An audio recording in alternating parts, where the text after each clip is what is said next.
અડધી રાતના 12:30 વાગ્યા હતા અને તારે એમ થયું કે મારી માતાના મઢડે જવું છે. મઢડે કલોઠી મારી અને મારી કુંવાસી બોલી તું જોગણી હાચી હોય ને તો તારો ફૂલનો કસડો તારા ખોરાક પર તું જોગણી હાચી.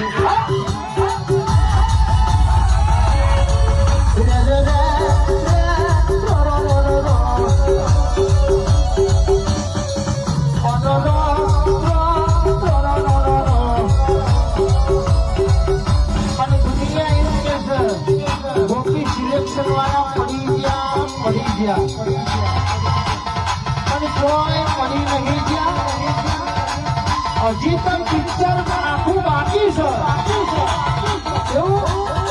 આખું પિક્ચર બાકી છે. પડી મેદાનમાં પેલે એના વાપરી છે. હું મેમતપુરની જોગણી કદાચ બેઠી છું. મારી જોગણીનો કોઈ ચાલુ ના કરતા મારા હોમું હરી કરી ફક્ત જોગણી તો ઠીક છે પણ પાછળનો વરઘોડો એટલું ચૂડેલ ના